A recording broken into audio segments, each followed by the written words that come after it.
유명한 사람의 글이나 평론을 소개하는 유평 시간입니다. 오늘 유명한 사람은요, 자유일보의 칼럼을 쓰시는 주동식 정치평론가인데요. 의미 있는 글인데요. 보시기 전에 눌러주십시오. 구독이 큰 힘이 됩니다. 오늘 제목이요, 못 배우고 가난한 이들이 국민의힘 지지 이유, 이겁니다. 이재명의 그 발언이 일파만파 됐었는데 거기에 대한 반발입니다. 의미 있습니다. 그대로 읽어드립니다. 세월호 사고가 났던 2014년 여름 국회에서 토론회가 열렸다. 이런저런 의견이 오가는 가운데 당시 야당 국회의원 한 분이 인상적인 증언을 했다. 세월호 사고 난 뒤에 관내 유권자들 여러 번 만나서 어떻게 수습해야 할 것인지에 대해 의견을 들었다.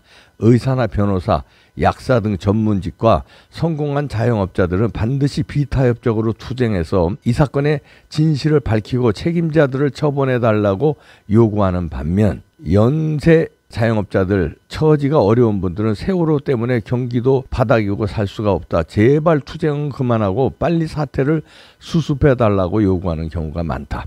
오래전 기억을 소화해내는 것은 최근 이재명 더불어민주당 의원이 던진 화두가 계기가 됐다. 민주당 당대표 선거에 출마한 이재명 의원이 고학력, 고소득, 소위 부자라고 하는 분이 우리 민주당 지지자가 더 많다. 저학력, 저소득층이 국민의힘 지지가 많다고 주장한 것이다. 굳이 이재명 의원의 발언이 아니더라도 이 문제는 오랫동안 정치권이 해결하지 못한 수수께끼의 하나였다. 저런 현상이 객관적으로 존재하는 것도 부인하기 어려운 현실이다. 명색이 가난한 자, 약자를 위한 정치를 한다는 좌파 정당이 정작 그 소외된 자들의 지지를 받지 못하고 오히려 부자나 많이 배운 사람들의 지지를 받는 이 역설을 어떻게 설명해야 할까? 이재명 의원은 이런 현상이 생긴 원인에 대해 언론 탓을 했지만 본질은 그게 아니다.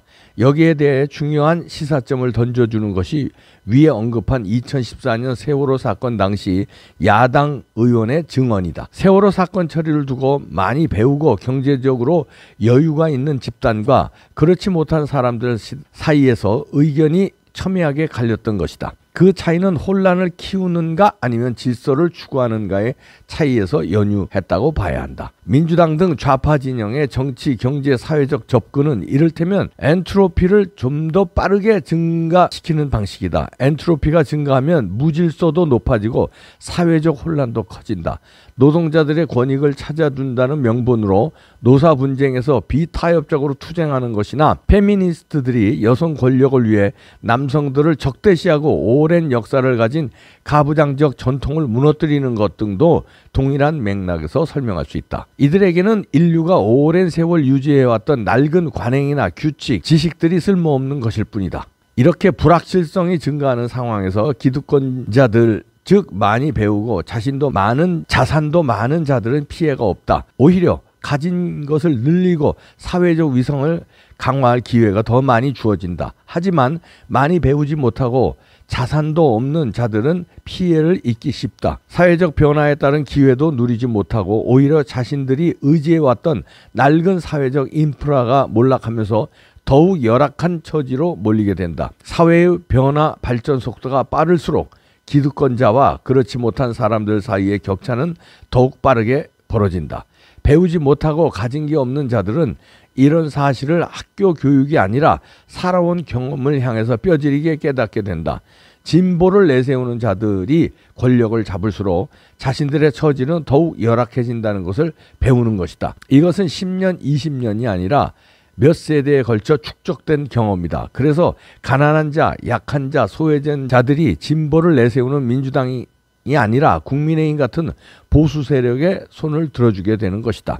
민주당은 가난한 자, 못 배운 자들을 위한 정당이 아니다. 많이 배우고 돈도 많고 그리고 기운이 창창한 기득권자들의 이익을 옹호하는 정당이다. 대중이 이 사실을 분명히 인식하게 된 것에 이번 이재명 의원 발언 파문에 진정한 의미가 있다고 봐야 할 것이다. 일리가 있는 분석이죠. 그 이재명의 그 발언에 대해서 비판이 많았죠. 우파들은 어떻게 가지고 많이 배운 사람들이 민주당 편이냐, 보수 우파 편이지, 이렇게 분석하는 사람들이 많았습니다. 그런데 이 주동식 정치평론가의 분석이 예리하네요. 그렇죠. 저들 보십시오. 민주당의 편이라는 사람들은 이제 민노총의 조합원들이요, 다 억대 연봉입니다. 9천만 원, 1억, 뭐 1억 넘는 사람들이 기득권을 지키려고 하는 거거든요. 그리고 민노총의 자금이 엄청납니다. 1인당 5만 원인가요? 봉급에서 띄어서 그게 조합으로 들어가요. 민노총으로. 그럼 그게 100만 명이면 얼마입니까? 매달 5만 원씩. 엄청난 돈이 민노총으로 들어와요. 그런 그 엄청난 돈으로 엄청난 일을 합니다. 자기네 기득권을 지키기 위해서 노사투쟁을 하면서 정치권에 기웃기웃해서 국회의원 또 들어가잖아요. 그리고 또 영향력을 행사해서 국회의원들이나 청와대, 그때는 청와대죠. 벌벌벌벌 깁니다. 민노총에. 지금 윤석열 정부는 좀 다르지만요. 그렇게 해서 자기들이 기득권을 지키는 거고요. 그 대학 교수들 이런 사람들이 또 좌파들이 많아요. 그리고 영화 제작자들, 그다음에 영화 감독들 다 기득권자 아닙니까? 아무나 영화 제작자 됩니까? 아무나 영화 감독 돼요? 이런 연예계 권력이 또 좌파예요. 그다음에 유명한 탤런트 배우, 이 사람들 돈이 얼마나 많아요? 이 사람들이 좌파가 많습니다. 또 개그맨들도 그렇고요. 그러니까 이 주동식 칼럼의 분석이 맞는 거예요. 저는 얼핏 생각하면 좌파 지지자들은 돈 없고 백 없고 이런 사람들이 좌파 지지자권이 생각하는데 그게 아니란 거예요. 이재명이가 바른 말을 한 거예요. 그런데 이 바른 말의 배경을 잘 알아야 된다 이거죠. 원래 좌파는 걔네들이 추구하는 모토가 그거 아니에요? 사회적 약자, 인권 이런 거 내세우는 거 아닙니까? 그런데 정작 사회적 약자를 위한 정치를 한 게 아니라 사회적 강자를 위한 정치를 했다 이런 얘기죠. 민노총을 위한 정치. 민노총은 사회적 강자입니다. 부자들을 위한 정치. 왜냐하면 부동산 정책만 보십시오. 부자들은 아무 신경 안 써요. 가난한 사람들이 내 집 마련하기 어렵게 만든 게 민주당의 정책이었잖아요. 내 집 못 만들었잖아요. 전세도 못 하게 했잖아요. 얼마나 오르게 했으면. 부자들은 상관없어요. 왜? 오히려 자기 자산이 더 늘어났는데 10억 하던 게 막 15억, 20억 했는데 20억 하던 게 30억 되고 부자들은요 더 좋아졌어요. 민주당 정권 때, 문재인 정권 때. 가난한 사람들은 내 집 마련을 못해서 계속 힘들어지고요. 집세 올라가죠. 전세 구하기 어렵죠. 그렇게 되니까 가난한 사람들은 오히려 보수 정당을 지지하게 됐다 이거죠. 옛날하고 패러다임이 바뀌었습니다. 옛날에는 못 배우고 돈 없고 이런 사람들이 민주당 좌파 정당을 밀었죠. 아니 이건 전 세계적인 추세예요. 원래 약자를 위한 정책을 펴는 데가 좌파 정당이니까. 그런데 우리나라는 노무현 때부터 이상하게 돌아가더니 좌파 정책을 쓰는 게 아니라 지네 기득권 편가르기 정책을 하면서 지네 기득권만 보호하는 정책을 펼치다 보니까 오히려 가난한 사람, 못 배운 사람들한테 손해가 나는 정책을 펼치고 부자들만 좋고 지네들끼리만 좋은 정책을 펼쳤기 때문에 이런 현상이 있다. 그런 뼈저린 반성을 해야 될 판에 이재명은 대뜸 자기네들이 정책이 옳아서 부자들과 배운 사람들, 똑똑한 사람들이 자기네들을 지지하는 줄 그렇게 자랑하려다가 오히려 자살골을 넣은 거죠. 자, 부자들, 배운 사람들이 왜 니네 지지하겠냐? 니네들이 부자들을 더 부자 만들고 배운 사람들 위주로 정책을 펼쳤기 때문에 편가르기 정책을, 니네 편을 위한 정책을 펼쳤기 때문에 서민들을 위한다면서 서민들을 못 살게, 서민들을 더 살기 어렵게 만든 게 니네들이니까 서민들이 보수 정당을 지지하게 됐다. 아이러니한 현상이 우리나라에서만 일어나는 겁니다.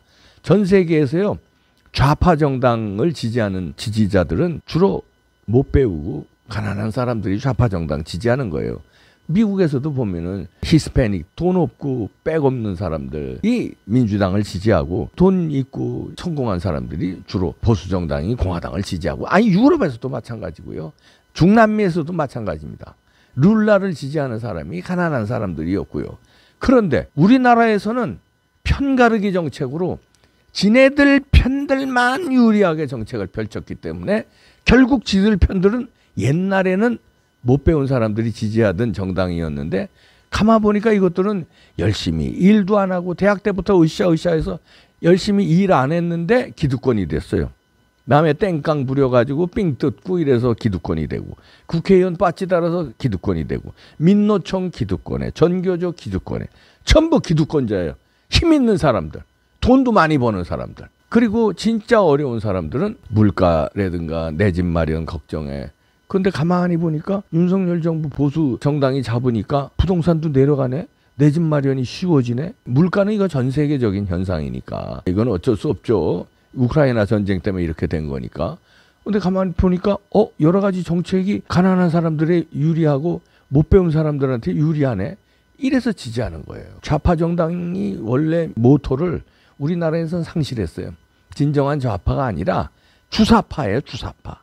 그저 북한에 딸랑대고 시진핑한테 딸랑대고 한가르기 정치하고 잘못된 좌파, 주사파. 주사파 아시죠? 김일성이 주체사상을 신봉하는 그런 파가 좌파 이념을 허울 좋은 양두구육이란 말을 이준석이 쓰는데 허울 좋은 이렇게 간판을 내걸고는 있지만 사실은 가난한 사람과 못 배운 사람들을 못 살게 구는 정책을 펼쳤다.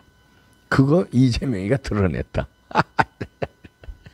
하여튼 내 뱉는 것마다 다 하여튼 가증스럽고 지도 기득권이잖아. 지도 이재명 변호사고 돈 또 얼마나 많이 벌었어요. 대장동 백현동으로.